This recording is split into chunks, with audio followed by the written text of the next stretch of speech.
안녕하세요. 저는 플랜티 어학원 강남 캠퍼스의 GRE 버벌 기본반 담당 지아영 강사입니다.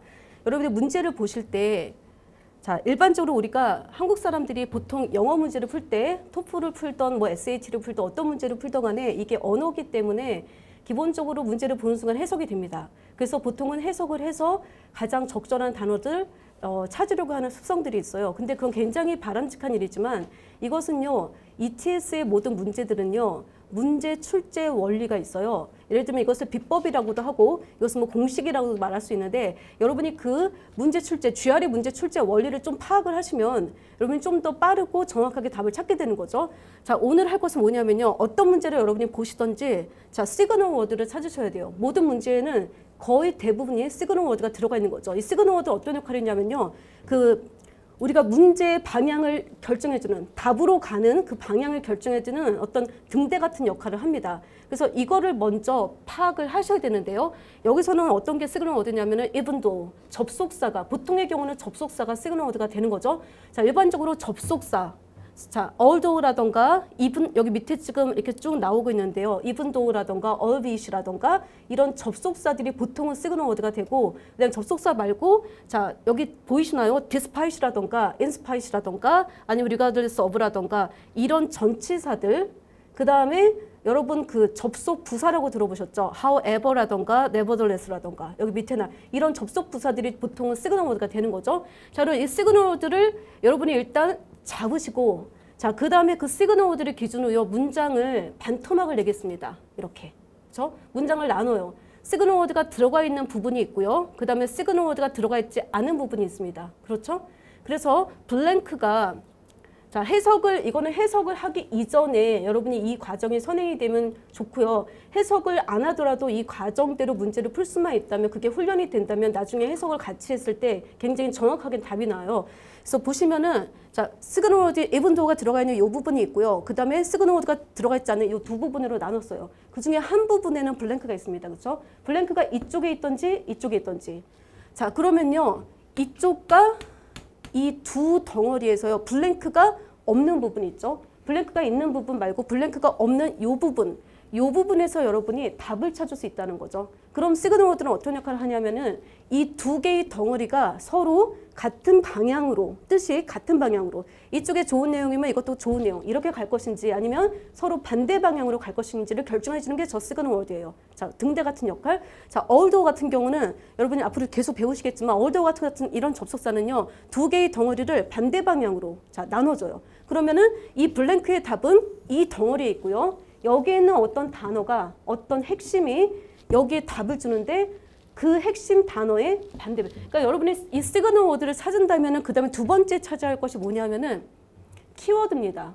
문장 이 부분에서 어느 단어가 여기에 답을 줄 것인가. 보통의 경우는 키워드가 들어가 있어요. 자, 여기서는 지금 dissimilar, 다르다. 그렇죠? 다르다라는 이 형용사를 제가 키워드로 잡겠습니다. 여러분이 지금은 처음이기 때문에 기본반 학생은 보통 처음이니까 처음 한 일주일 동안은 키워드가 잘 안 보여요. 그런데 이것을 일주일 정도 연습을 하시다 보면요. 이 키워드가 저절로 보입니다. 왜냐하면 주로 형용사나 부사 같은 것들에 많이 키워드가 있어요. 왜 그러죠?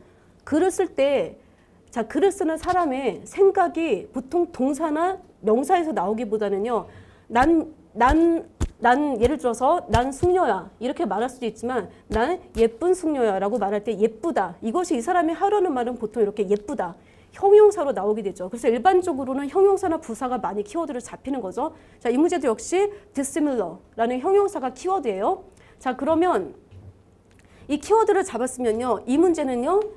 이 dissimilar라는 키워드가 여기 블랭크에 답을 주게 되죠. 그렇죠? 근데 어떻게 답을 주냐면 이 키워드의 반대 방향, 다시 말해서 반대말이 만약에 보기에 있다면 그게 답이라는 거죠. 자, even though 있어요. 자, 그리고 dissimilar 있어요. 그러면 dissimilar가 여기로 오는 거예요. 어떻게? 반대말. 그래서 dissimilar의 반대말이 있다면은 아마도 이게 답을 주는 문제가 될 겁니다. 그러니까 이것을 갖다가 여러분이 순식간에 이게 습관이 되시면 적어도 5초 안에 시그널 워드, 키워드 잡아서 블랭크까지 연결이 시켜야 돼요. 그래서 이 문제가 이렇게 된다는 거죠. 여러분은 어떤 문제를 봐도 그 문제가 짧게 이렇게 보여야 되는 거죠. although, even though, dissimilar. 그 다음에 블랭크. 이것만 딱 보여야 돼요. 무슨 문제인지 아시겠어요? 아무리 복잡한 문제도 이렇게 간단하게 여러분이 간결화시킨다면 답이 바로 나오는 거죠. 비록 다르지만.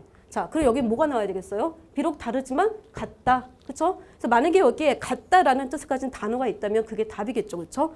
자, 답이 나왔습니다. 그렇죠? 그래서 비록 다르지만 같다. 그래서 답은 identical. 이렇게 고르라는 거죠. 됐습니까? 이 원리는요, 가장 기본이에요. GRE 문제가 굉장히 어렵죠? 어려운데 이 모든 문제를 대할 때 가장 기본적인 원리가 바로 요 비록 다르지만 같다. 시그널 워드, 키워드 잡아서 블랭크에 답을 채워넣는다는 거죠. 그래서 여기에 있는 요 시그널 워드가 어떤 거냐에 따라서 여기에 반대말 채워넣기가 되고요. 어떨 때는 또 동의어를 채워넣는 그런 시그널 워드가 있어요. 그거는 차차 여러분 공부하시게 될 거고요. 이 원리는요, 이 블랭크 하나짜리 문제라던가 블랭크 2개짜리 문제, 블랭크 3개짜리 문제, 그 다음에 심지어는 센텐스 이퀴버런스 문제, 이 모든 GRE 생컴 문제에 다 적용되는 기본 원리라는 거죠. 됐죠?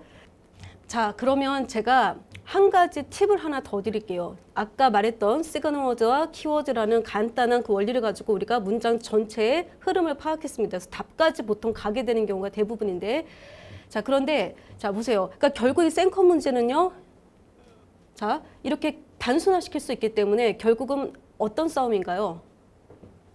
보기를 이렇게 키워드를 찾으신다면 보기 A, B, C, D, E 보기를 보지 않고도 여기 들어갈 답이 뭔지 미리 예측할 수가 있다는 거죠. 그렇죠? 자, 보세요. although original 했어요. 비록 독창적이지만, 자, 그럼 여기 뭐가 답이겠어요?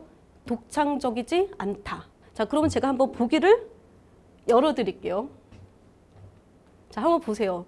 비록 독창적이지만 독창적이지 않다. 자, 뭘 답을 하시겠어요, 여러분은? 독창적인 거 반대말. 평범하다는 거, 그쵸? 늘 하는 일상적이라는 거, 그런 게 답이겠죠, 그쵸? 진부하고 따분하고 이런 류의 단어들이 나와 있다면 그게 답인데, 자, 어떤 것을 답으로 하시겠습니까? 예, 보통의 경우 originally. 자, 2번을 당연히 답으로 고릅니다, 많이. 근데 사실은 이 문제는요, 전부 다 답이에요. 이건 제가요, 여러분한테 어떤 메시지를 전하기 위해서 답을 다 바꿔버렸거든요. 이거 전부 다요, 진부하고 평범하다는 뜻으로 GRE 시험에 등장하는 단어들입니다. 어떻습니까? ordinary 보통 알고요. 또 어떤 단어 알고 계시나요? 자, A번의 pedestrian, 이 단어도 원래 여러분 알고 계실 거예요. 그쵸? 근데 이 단어들이 만약에 여기서 여러분이 2개나 3개 정도 이하로 알고 있다. 내가 2개나 3개는 모르는 단어다. 이런 분들은 정말 기본반이 맞아요. 그래서 이런 분들은요, 일단 GRE 시험에 등장하는 수많은 단어 중에서 한 1,500개 정도 우선적으로 출제되는 단어들, 기본 단어들을요, 먼저 좀 숙지를 먼저 하시고, 그 다음에 자, 공부에 시작하는 것이 가장 굉장히 중요한 방법인 것 같아요. 일단 이것들은 전부 다 평범하다, 진부하다라는 뜻이에요. 왜 그렇게 되냐면은, 자, 보세요. 페데스트리언. 자, 여러분이 흔히 보행자라고 알고 계시지만 이것은 GRE 시험에서 보행자라는 뜻으로 나오는 게 아니라 진부하고 평범하다는 뜻으로 나와요. 왜 그렇죠? 여기, 자, 어근을 살펴보시면요. PED, pet. 이 부분이요, 발이란 뜻이에요. 자, 발로 걸어 다니는 사람들. 자, 옛날에 발로 걸어 다니는 사람들은요, 주로 귀족이 아니라 평민이었죠. 평민들은 어때요? 생활이. 매일 농사 짓고, 맨날 똑같은 옷, 지저분한 옷 입고, 특별한 일이 없어요. 파티도 없고, 그쵸? 그래서 그 사람들을 보면 평민들의 삶은 참 평범하고 따분하네. 그래서 이게 평범한이라는 뜻이 되는 거죠. 그쵸? 그 다음에 두 번째, hackneyed.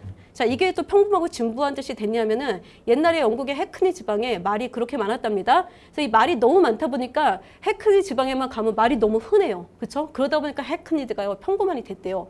자, 이런 식으로. 그 다음에 또 뭐 trite. 이 trite라는 단어도요, 앞에 그 어근 tree, 이 부분이요, 문지르다라는 뜻이에요. 자, 어떤 차력으로 뭔가 만들어서 줬어요. 막 계속 문질러요. 그럼 어떻게 되죠? 달쳐. 모양이 둥글둥글 밋밋해집니다. 그쵸? 그래서 이 trite도 역시, 자, 계속 문지르다 보면 모양이 밋밋해진다는 거기서 출발했어요. 그래서 역시 평범하고 진부하다는 뜻이 된 거죠. 그쵸? 그래서 이런 식으로 pedestrian, hackneyed, trite, prosaic, originally 전부 다 평범하다, 진부하다. 답인 거죠. 근데 여러분 어떤 생각이 드시나요? 내가 여기 들어갈 것이 진부하다, 그것이 들어간다는 걸 알겠는데 보기에 어떤 단어가 그 단어인지는 몰라요. 그럼 어떻게 되죠? 답푼 문제를 눈앞에서 그냥 찍어야 되는 거죠. 그렇죠? 아예 모르고 찍으나. 그렇죠? 그래서 여러분이 아셔야 될 것은 최소한 시험에 등장하는 단어들을 숙지하시고, 그것도 우선적으로는요, 한 거의 매일 시험에 거의 매회 나올 가능성이 있는 그런 빈도가 높은 단어들 위주로 숙지하시고요. 그 단어들의 동의어로 또 어떤 단어들이 시험에 출제되는가, 그것도 같이 숙지하셔야 돼요.